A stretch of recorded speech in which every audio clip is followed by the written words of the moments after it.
નમસ્કાર, આપ જોઈ રહ્યા છો સ્પાર્ક ટુડે ન્યૂઝ। જૂનાગઢ જિલ્લાના ચોરવાડમાં સાંસદ રાજેશ ચુડાસમાના અધ્યક્ષસ્થાને પ્રવાસન અને ચોરવાડ નગરપાલિકાના વિકાસ કાર્યોનું લોકાર્પણ અને ખાતમુહૂર્ત કરવામાં આવ્યું। પ્રવાસન નિગમ દ્વારા નિર્મિત હોલિડે કેમ્પ, બીચ ચોપાટી લક્ષી 4.70 કરોડના કામોનું લોકાર્પણ કરવામાં આવ્યું।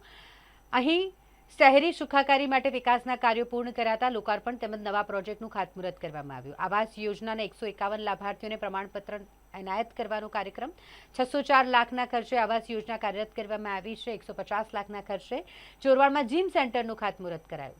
વોર્ડ નંબર 1 થી 6 માં સીસી રોડ અને પેવર બ્લોકનું 140 લાખના ખર્ચે લોકાર્પણ અને 95 લાખના ખર્ચે સેટેલાઇટનું અને 80 લાખના ખર્ચે ભૂગર્ભ ગટર વાહનોનું લોકાર્પણ કરવામાં આવ્યું।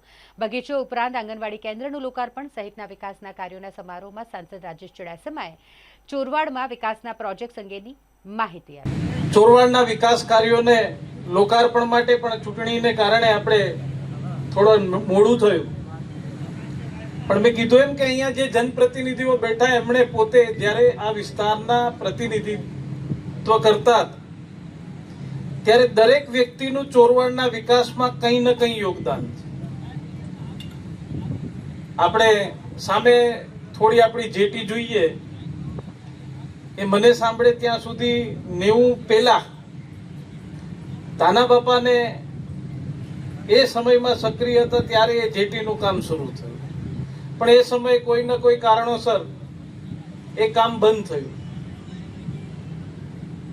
ત્યારબાદ જસા બાપા, રાજસીભાઈ, ભગવાનજીભાઈ, માધવ બાપા આ બધાએ ગુજરાત વિધાનસભાનું નેતૃત્વ કર્યું અને એમણે પણ ચોરવાડના વિકાસ માટે એમના સમયમાં જે જોયેલા સપનાઓ હતા એ આજે સંપૂર્ણ પૂરા થઈ ગયા આજના લોકાર્પણના દિવસે। ચોરવાડ નગરપાલિકાની ચૂંટણી વખતે વતનને વચન એટલે કે ગામને વચન આપ્યા